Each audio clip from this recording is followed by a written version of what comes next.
നാരായണിൻ്റെ 3 ആൺമക്കളെ ഞാൻ കണ്ടു. അവരുടെ ബന്ധുമിത്രാദികളെ കണ്ടു.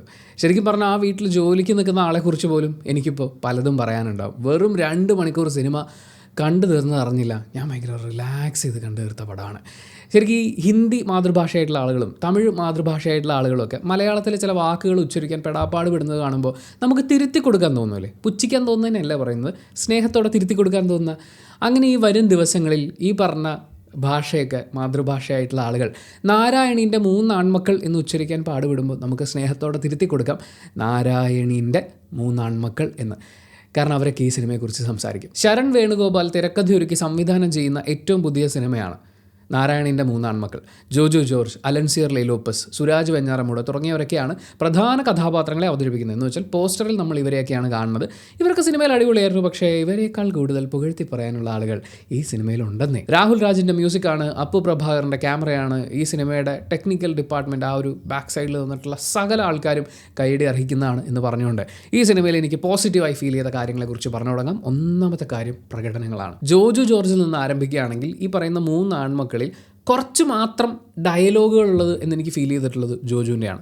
പക്ഷേ ആ കുഞ്ഞ് ഡയലോഗുകളിൽ നിൽക്കുമ്പോൾ പോലും ഗംഭീരമായിട്ട് ആ ക്യാരക്ടറിനെ നമുക്ക് മനസ്സിലാക്കാൻ പറ്റുന്നുണ്ട്. ഈ സിനിമയിലെ എല്ലാ ക്യാരക്ടേഴ്സിൻ്റെ ഒരു പ്രത്യേകത എന്ന് പറഞ്ഞാൽ 2 മണിക്കൂർ മാത്രമുള്ള ഈ സിനിമയിൽ ഒരു 2 ഷോട്ട് മാത്രം വന്നിട്ട് പോകുന്ന അവിടുത്തെ വീട്ടിലെ ജോലിക്കാരി ചേച്ചിയില്ലേ, അവർ കാണുകയും കേൾക്കുകയും ചെയ്തിട്ടുള്ളത് പോലും എനിക്ക് പറയാൻ പറ്റും. ആ രീതിയിൽ ക്യാരക്ടേഴ്സിനെ നമുക്ക് മനസ്സിലാവുന്ന രീതിയിലുള്ള ഒരു ഗംഭീര ക്യാരക്ടറൈസേഷൻ സിനിമയിൽ സംഭവിക്കുന്നുണ്ട്. അതവിടെ നിൽക്കട്ടെ. ആ മികച്ച രീതിയിൽ എഴുതപ്പെട്ടിട്ടുള്ള കഥാപാത്രങ്ങളെ എപ്പോഴും വാരിക്കോരി എക്സ്പ്രഷൻ ഇടുക എന്നുള്ളത് മാത്രമല്ല, നമുക്ക് പ്രത്യേകിച്ച് എക്സ്പ്രഷനൊന്നും ഇല്ലാതെ ഡയലോഗൊന്നും ഇല്ലാതെ ഒരു സ്ക്രീനിൽ നിൽക്കാൻ പറ്റുക എന്ന് പറയുന്നത് തന്നെ ഒരു ആർട്ടിസ്റ്റിനെ അളക്കാനുള്ള അളവുകോലാണ്. ആ അളവുകോൽ വെച്ച് നോക്കുമ്പോൾ ഇവരെല്ലാവരും ഗംഭീരമായിരുന്നു എന്നേ. അലൻസിയർ മൂത്ത ചേട്ടൻ്റെ ഒരു കാരണവസ്ഥാനത്ത് നിൽക്കുന്നതിൻ്റെ ഒക്കെ എലമെൻറ്റുകളുണ്ട്. ഈ സ്നേഹവും അതേസമയം വാശിയും ഒക്കെ മാറി മറിഞ്ഞു പോകുന്ന ആ ക്യാരക്ടറിനെ ഗംഭീരമായിട്ട് അങ്ങനെ ചെയ്തിട്ടുണ്ട്. സുരാജ് വെഞ്ഞാറമൂട് അടിപൊളിയായിരുന്നു. ആൻഡ് അവരെക്കാൾ ഒരുപക്ഷെ എനിക്ക് കൂടുതൽ എടുത്തു പറയാൻ തോന്നുന്നത് ഇപ്പോൾ ഷെല്ലി അവതരിപ്പിച്ചിട്ടുള്ള ക്യാരക്ടർ, സുരാജിൻ്റെ വൈഫിൻ്റെ ക്യാരക്ടറാണ്. ഒരു പെർട്ടിക്കുലർ സീൻ ഇവരെല്ലാവരും കൂടി ഇരുന്ന് ഭക്ഷണം കഴിക്കുകയാണ്. ഇപ്പോൾ ആ അടുത്തിരിക്കുന്ന കറി എടുത്തു തരുമോ എന്ന് ചോദിക്കുന്നു. ആ കറി ഒരാൾ എടുത്തു കൊടുക്കുന്നു. ഈ ഷോട്ടിനെ അല്ലെങ്കിൽ നമ്മുടെ കുടുംബത്തൊക്കെ ഇത്തരം സീനുകളുണ്ടാവും. പക്ഷേ ആ സീനിനൊരു ഭയങ്കര പ്രത്യേകതയുണ്ട്. വലിയൊരു ട്രാൻസ്ഫോർമേഷൻ അല്ലെങ്കിൽ വലിയൊരു മാറ്റത്തിൻ്റെ ഒരു തുടക്കമാണത്. ഞാൻ ആലോചിക്കുന്നത് ഈ സംവിധായകൻ എങ്ങനെയാണ് ഈ ഷോട്ട് ഈ ആർട്ടിസ്റ്റുകൾക്ക് പറഞ്ഞു കൊടുത്തിരിക്കുക എന്നുള്ളത്. അതായത് ഒരു മഞ്ഞുമല ഉരുകാൻ തുടങ്ങുകയാണ്. ഉരുകുന്നതിൻ്റെ സന്തോഷമൊക്കെ ആയിക്കോ, പക്ഷേ ഉരുകി തുടങ്ങിയിട്ടേ ഉള്ളൂ, ഒരുപാടൊന്നും സന്തോഷിക്കേണ്ട. പക്ഷേ അത് നമുക്ക് മനസ്സിലാവണം, അത് പ്രേക്ഷകന് കമ്മ്യൂണിക്കേറ്റ് ആവണം എന്ന് ഇവർക്കൊക്കെ പറഞ്ഞു കൊടുത്തിട്ട് ഷെല്ലിയോടൊക്കെ ഇങ്ങനെ പറഞ്ഞിട്ടുണ്ടാവില്ലേ, ഒരു നേർത്ത ചിരി മതി കേട്ടോ എന്ന് ചിലപ്പോൾ പറഞ്ഞിട്ടുണ്ടാവും. അതോ അവരങ്ങനെ ചെയ്തതാണോ? നമുക്കങ്ങനെ ചിന്തിക്കാൻ തോന്നുന്ന പോലെ ആസ് ആൻ ആർട്ടിസ്റ്റ് ഇവർക്കൊക്കെ നിന്ന് ചെയ്യാനുള്ള, അതായത് ക്യാരക്ടറായിട്ട് നിന്ന് ചെയ്യാനുള്ള പരിപാടികളുണ്ട്. സജിത മഠത്തിൽ വളരെ കുറച്ച് ഡയലോഗുകൾ മാത്രമുള്ള അങ്ങോട്ടും ഇങ്ങോട്ടൊക്കെ നടക്കുന്ന അങ്ങനത്തെ കുഞ്ഞു കുഞ്ഞു സാധനങ്ങളൊക്കെയാണ്. പക്ഷേ അവരും മകളും തമ്മിലുള്ള ഒരു കോൺവെർസേഷനൊക്കെ വരുന്നുണ്ട്. എന്ത് രസമായിട്ടാണ് ചെയ്തത്. ഇനിയാണ് ഈ സിനിമയിൽ എനിക്ക് ഏറ്റവും പ്രിയപ്പെട്ട 2 പേര് വരുന്നത്. ഒന്ന് തോമസ് മാത്യു എന്ന് പറയുന്ന ആർട്ടിസ്റ്റാണ്. ഞാൻ ഈ സിനിമ കണ്ടുകൊണ്ടിരിക്കുന്ന അത്രയും സമയം വിചാരിച്ച് പുതിയൊരു പയ്യൻ കൂടി അപ്പം മലയാളം ഫിലിം ഇൻഡസ്ട്രിയിലേക്ക് വന്നിട്ടുണ്ട്. ഇവൻ തകർക്കും കേട്ടോ. ഒരു പുതുമുഖത്തിൻ്റെ യാതൊരു പ്രശ്നങ്ങളും ഇല്ലാതെ എത്ര രസമായിട്ടാണ്, എത്ര ഈസി ആയിട്ടാണ് അവൻ ആ വേഷം ചെയ്തിരിക്കുന്നതെന്നൊക്കെയാണ്. പക്ഷേ ഇവിടെ വീട്ടിൽ വന്ന് നോക്കിക്കഴിഞ്ഞപ്പോഴാണ് ലവനാണ് ആനന്ദം സിനിമയിലെ നായകൻ എന്ന് ഞാൻ മനസ്സിലാക്കുന്നത്. ബ്രോ, നിങ്ങൾ ഇങ്ങനെ മാറി, അടിപൊളി, ഗംഭീരം എന്ന് വെച്ചാൽ അവൻ്റെ മുഴുവൻ പെയിനും. പക്ഷേ ഈ നാടകം കളിച്ച് അയ്യോ അബ്ബേ ഇതൊക്കെ പറയുന്ന പോലത്തെ ആ സാധനം ഒന്നുമല്ല. സിമ്പിളായിട്ട് കൂളായിട്ടിരുന്ന് പറയുകയാണ്. പക്ഷേ ആ പെയിൻ മുഴുവൻ കമ്മ്യൂണിക്കേറ്റ് ആവുന്ന പോലെ അടിപൊളിയായിട്ട് ചെയ്തിട്ടുണ്ട്. ഒരുപാട് ചേഞ്ചസ് പല സിറ്റുവേഷൻസിലും വരുന്നുണ്ട്. അതിനൊക്കെ അടിപൊളി. ആൻഡ് ഗാർഗി ആനന്ദൻ മലയാളം ഫിലിം ഇൻഡസ്ട്രിയിൽ പലരും പറഞ്ഞിട്ടുള്ളതാണ്. ഇപ്പോൾ മഞ്ജു വാര്യരെ പോലൊരു നടിയില്ലാത്തതുകൊണ്ട് നമുക്ക് വേഷങ്ങൾ ഏൽപ്പിക്കാൻ പറ്റുന്നില്ല, ശോഭനയെ പോലൊരു നടിയില്ലാത്തതുകൊണ്ട് നമുക്ക് അത്തരം കഥാപാത്രങ്ങൾ എഴുതാൻ പറ്റുന്നില്ല. അതിനൊക്കെ ഒരു വലിയ മാറ്റം വന്നിട്ടുണ്ട്. ഗംഭീര അഭിനേത്രിമാർ മലയാളത്തിലേക്ക് വന്നിട്ടുണ്ട്. അങ്ങനെ ഒരുപാട് സാധ്യതകളുള്ള ഒരു അഭിനേത്രിയെ കാണുകയാണ് ഗാർഗിയിലൂടെ. അടിപൊളിയായിട്ട് ചെയ്യുന്നുണ്ട്. ഇതിനകത്ത് ഇവർ 2 പേരും കൂടി ഒരു കുളത്തിൻ്റെ കരയിലിരുന്ന് വർത്താനം പറയുന്ന സീനാണ്. ആ സീനിൽ ഒരാളുടെ ഭാഗത്തു നിന്നാണ് ഡയലോഗും അതിൻ്റെ ഇമോഷൻസും ഒക്കെ വരുന്നത്. പക്ഷേ ഗാർഗി അതിന് റിപ്ലൈ കൊടുക്കുന്നുണ്ടല്ലോ, ആ സീൻ മുഴുവൻ അവരുടെ ആവാണ്. അവരുടെ മുഴുവൻ പെയിനും മനസ്സിലാക്കേണ്ടവന് മനസ്സിലാക്കാൻ പറ്റുന്ന രീതിയിൽ അടിപൊളിയായിട്ട് ചെയ്തിട്ടുണ്ട്. നമ്മളോടെ ഇപ്പം ഒന്ന് ചിരിക്കൂ എന്ന് പറഞ്ഞൊരു ഫോട്ടോ എടുക്കാൻ ആർക്കും പറ്റും, ഒന്ന് കരയൂ എന്ന് പറഞ്ഞിട്ടൊരു ഫോട്ടോ വീഡിയോ എടുക്കാൻ ആർക്കും പറ്റും. പക്ഷേ ഇത്രയധികം ഇന്നർ ഇമോഷൻസ് ഈ ക്യാരക്ടറിനുണ്ട്. അപ്പം നിങ്ങൾ പറയുന്ന ഓരോ ഡയലോഗിലും ഓരോ ചിരിയിലും നോട്ടത്തിലും ഇത് പ്രതിഫലിക്കണം എന്നങ്ങ് പറഞ്ഞു കൊടുത്തു കഴിഞ്ഞാൽ എങ്ങനെയാണോ ഇതെടുത്ത് വെച്ച് പ്രകടിപ്പിക്കുക? അതിനൊരു എക്സ്പീരിയൻസ് അല്ലെങ്കിൽ ഈ ഉള്ളിൽ നിന്ന് വരുന്നൊരു സാധനമൊക്കെ വേണ്ടേ? അത് ഈ 2 പേരിലും ഉണ്ട്.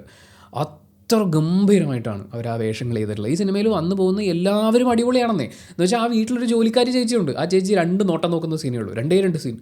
എന്ത് അടിപൊളിയാണ് അവർ ആ നോട്ടത്തിൽ എന്തൊക്കെ ഉണ്ടെന്നുള്ള. പതിയെ പതിയെ റിലേഷൻഷിപ്പ് ബിൽഡ് ചെയ്ത് വരുന്നത്. അതാണ് രണ്ടാമത്തെ പോസിറ്റീവ് എന്ന് പറയുന്നത്. Time and space. 2 മണിക്കൂറേ ഉള്ളൂ. ഞാൻ പറഞ്ഞ ഇത്രയും കഥാപാത്രങ്ങളുടെ ഇത്രയധികം കാര്യങ്ങൾ, ഇവരുടെ ഒക്കെ ചരിത്രം, ഇവരുടെ കുട്ടിക്കാലം മുതൽ ഇതുവരെയുള്ള കാര്യങ്ങൾ, അവരിപ്പോഴും അനുഭവിച്ചുകൊണ്ടിരിക്കുന്ന, ഒരു പക്ഷേ ഇനി അങ്ങോട്ടും അവർ ഫേസ് ചെയ്യാൻ ആലോചിച്ചുകൊണ്ടിരിക്കുന്ന കാര്യങ്ങൾ, ഇതൊക്കെ ചോദിച്ചു കഴിഞ്ഞാൽ നമുക്ക് പറയാൻ പറ്റും. അത്രമേൽ ഗംഭീരമായി കഥാപാത്രങ്ങളെ മനസ്സിൽ പതിയുന്ന രീതിയിൽ അവതരിപ്പിക്കാനുള്ള ഒരു ടൈമും സ്പേസും ഇതിൻ്റെ തിരക്കഥയിൽ ക്രിയേറ്റ് ചെയ്ത് വെച്ചിരിക്കുന്നു എന്നുള്ളതാണ്. ബ്രില്യൻറ്റ് പരിപാടിയാണ്.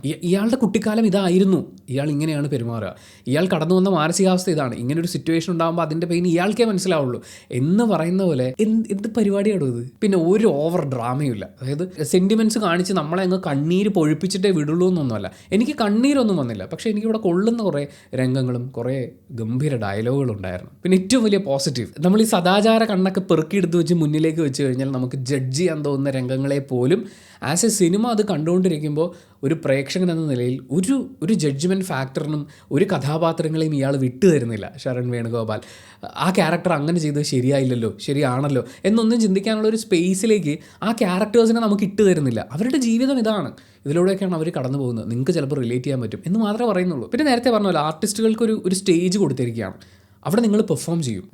അങ്ങനെ കൊടുക്കുമ്പോഴാണ് ഇവർക്ക് ഈ ഇമോഷൻസ്, ഒരു ഡയലോഗ് പറഞ്ഞ അടുത്ത ഡയലോഗിലേക്ക് ചിലപ്പോൾ അയാൾ 2 പഫ് എടുക്കുന്ന സമയമുണ്ടാവും.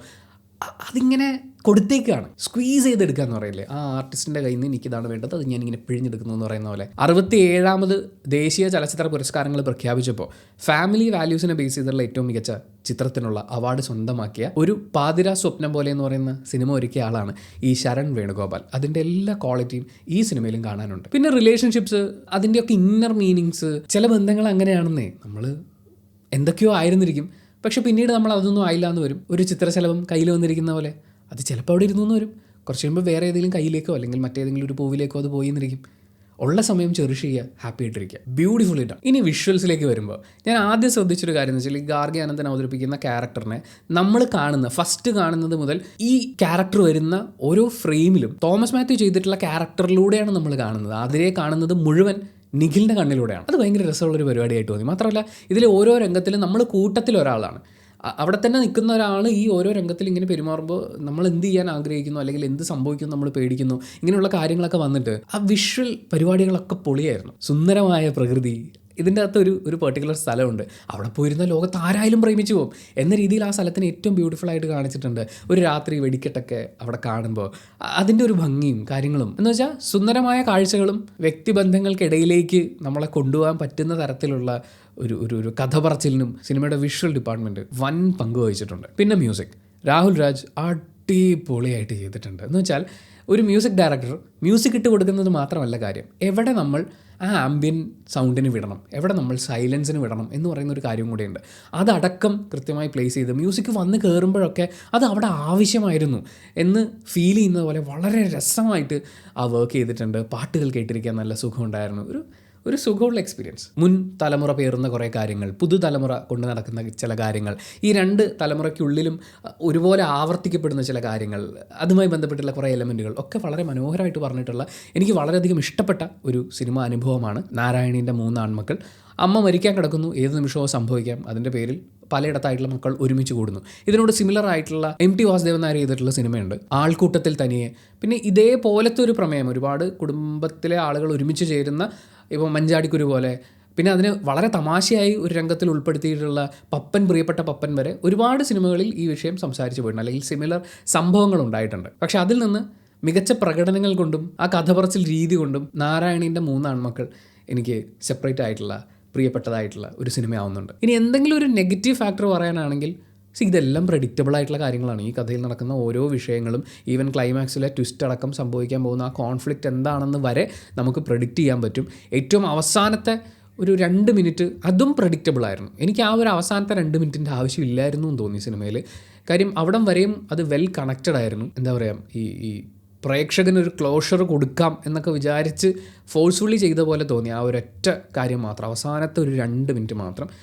ബാക്കിയൊക്കെയും രസമായിരുന്നു. എങ്ങനെയാ പറയാം, ചുരുക്കി പറഞ്ഞാൽ ആടിവാ കാറ്റേ എന്ന് പറയുന്ന പാട്ടില്ലേ, ആ പാട്ട് വെറുതെ സൗണ്ട് കുറച്ചിങ്ങനെ വെച്ചിട്ട് ചുമ്മാ ഇങ്ങനെ ഇരിക്കുമ്പോൾ നമ്മുടെ മനസ്സിന് ഫീൽ ചെയ്യുന്ന ഒരു റിലാക്സേഷൻ ഇല്ലേ, അങ്ങനെ ഇരുന്ന് കാണാവുന്ന, ഒരുപാട് ചിരിപ്പിച്ച് മണ്ണ് കപ്പിച്ചിരിക്കും, കരഞ്ഞ് നിലവിളിപ്പിച്ചിരിക്കും, ആക്ഷനും വയലൻസും കണ്ട് നിങ്ങൾ കണ്ണടച്ചിരുന്നു പോകും എന്ന് പറയുന്ന വാദങ്ങളൊന്നും ഇല്ലാതെ രസമുള്ള, മനസ്സിനൊരു സുഖം കിട്ടുന്ന കുറച്ച് കാഴ്ചകളൊക്കെ കണ്ടിങ്ങനെ ഇരിക്കാവുന്ന, എന്താ പറയുക, ഇപ്പോൾ മെയ്യഴകനൊക്കെ ഇഷ്ടപ്പെട്ടിട്ടുള്ള ഒരാളാണെങ്കിൽ ഒരു പക്ഷേ ഈ സിനിമ നിങ്ങൾക്ക് കൂടുതൽ വർക്കാവാൻ സാധ്യതയുണ്ട്. ഒരു ഉദാഹരണത്തിന് വേണ്ടി മാത്രം പറഞ്ഞാണ്, അങ്ങനെ വർക്കാവാൻ സാധ്യതയുണ്ടെന്ന് എനിക്ക് തോന്നുന്നു. ഇതെൻ്റെ പേഴ്സണൽ ഒപ്പീനിയനാണ്. പക്ഷേ ഈ സിനിമ കാണുന്ന ഓരോരുത്തർക്കും അവരവരുടേതായിട്ടുള്ള ഒപ്പീനിയൻസ് ഉണ്ടാകും. സിനിമ അങ്ങനെയാണല്ലോ, ഓരോരുത്തർക്കും ഡിഫറൻ്റ് ആണ്. അപ്പോൾ ഈ സിനിമ നിങ്ങൾ തിയേറ്ററിൽ കണ്ട ആളാണെങ്കിൽ നിങ്ങളുടെ അഭിപ്രായങ്ങൾ കമൻറ്റ് ബോക്സിൽ രേഖപ്പെടുത്തുക. കമൻറ്റ് ബോക്സും കൂടി വായിച്ചിട്ട് സിനിമയ്ക്ക് പോകണോ വേണ്ടോ എന്ന് തീരുമാനിക്കുന്ന ആളുകളുണ്ടാകും. അവർക്കതൊരു വലിയ സഹായമായിരിക്കും. അപ്പോൾ thank you so much for watching this video. Video ഇഷ്ടപ്പെട്ടാൽ ലൈക്ക് ചെയ്യുക, കമൻറ്റ് ചെയ്യുക, ഷെയർ ചെയ്യുക, സബ്സ്ക്രൈബ് ചെയ്യുന്ന കാര്യം പരിഗണിക്കുക.